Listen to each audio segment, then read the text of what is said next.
We're going to start adding some of that cold grey to this brown mixture now.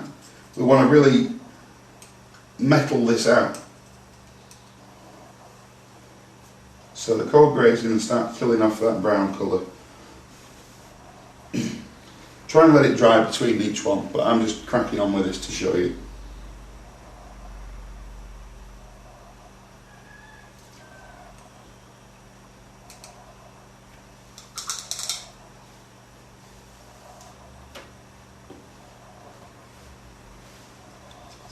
Slightly more grey to this, and again we're going to repeat the exact same process that we repeated at the top of the blade to the bottom of the blade, but except this time from the top of the brown to the bottom of the brown. So we've got the darkest colour is going to be at the top, cutting into your lightest colour of your grey, and we're going to fade it actually to, ideally you want to fade it down to probably a mid grey again.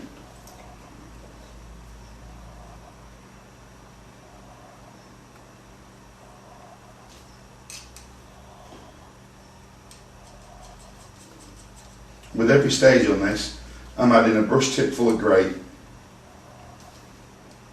Want to make the transition quite firmly, although quite softly.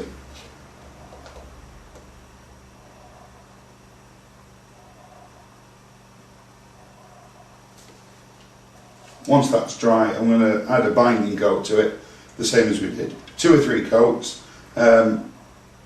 Keep it as accurate as you possibly can, but keep it down to where you want the where you want that binding coat to be. Try not to go over the grey with the brown binding coat, or otherwise you'll have some quite major problems.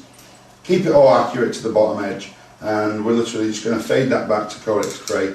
I'm going to do all that now, and I'm going to show you what it looks like. So here's our blade basically finished.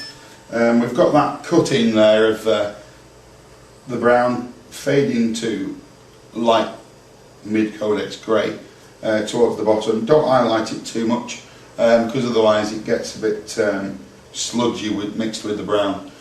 So I've only taken it up to like a mid grey there. You can take it up to white, it'll give you a much starker appearance, it'll make the sky look like it's actually quite a bright sky. I wanted quite a murky sky, I quite like them that way. I think it just sets the mood to the figure. As a final stage, what I'm going to do is I've added quite a lot of white to Codex Grey, and I'm now just going to paint on the very edge, the very tip there, the way light's going to reflect. It's going to be down the blade, don't take it all the way down the blade, just certain areas where there might be irregularities in the blade after years of service. There could be a sharp worn point there,